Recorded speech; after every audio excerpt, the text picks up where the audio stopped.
Well,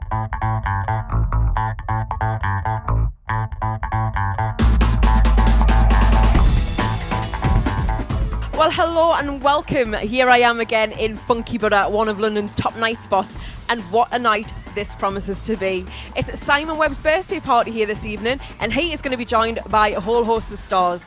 Now, the crowds are already starting to queue up there outside, so it looks like it's going to be very busy in here tonight, as usual. And the press are also there, hoping to catch a sneaky picture of the celebrities that are going to be arriving and attending here tonight. Well, here we are again, Simon. Happy birthday, can I say? And last week, you left me hanging. Hanging? For what? Yeah. Well, you give us a kiss on my cheek. Oh, hanging. And then right. I'll come back to give you a kiss. You moved your face away. Did I? Yeah. Should we pick it up where we left off? Okay, go. The end. No, seriously, how has your week been since I last saw you? What have you been up to? Well, basically, I've been, since the last time you saw me, we've been to Italy, Malta, Azerbaijan, all promoting... Getting around a bit? Yeah, all promoting Eurovision. Yeah, let's talk a bit more about Eurovision, because we touched on that a little bit last week. When is Eurovision? Eurovision is May the 14th. Just after my birthday. Oh, okay. So it's May the 14th. Yeah, May 14th. Has the public heard the single yet? The public have heard a little bit of it. I mean, we did a couple of performances on TV, and the response has been a bit shaky at the minute. Do you think it's because people are sort of, artists haven't really done well in Eurovision for a long time? I just think because we're British, we like to be a little bit cautious because we want to protect ourselves, and unfortunately in Eurovision over the last few years, last year we got nil points.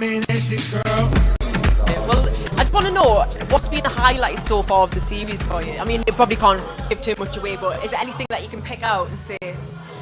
I think that the first episode, the way they introduced me into the show, that was definitely my highlight, because obviously it was a surprise to me, because you do a lot of filming, and even me, I as a character, don't know what's going to be shown and how it's going to be shown. Wow.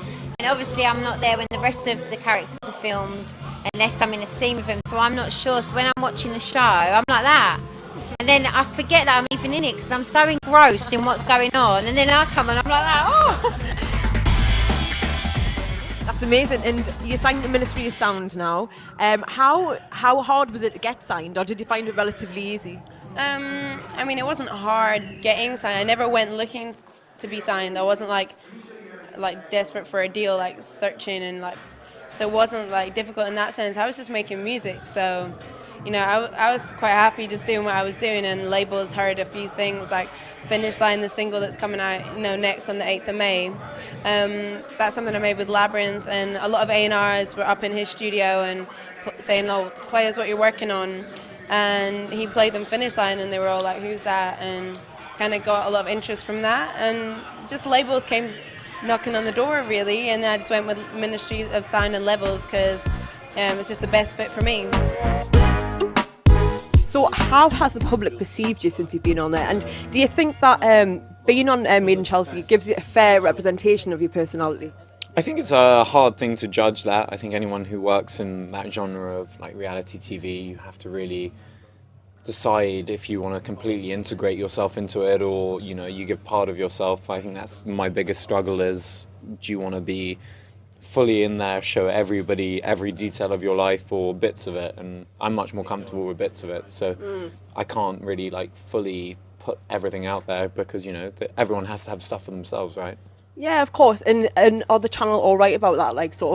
Do you have a little bit of control over what you want to keep private? I mean, it's a subject of debate, put it that way. You have to kind of stand your ground, but you work with the producers and they work with you, and hopefully you come to something that works for everyone.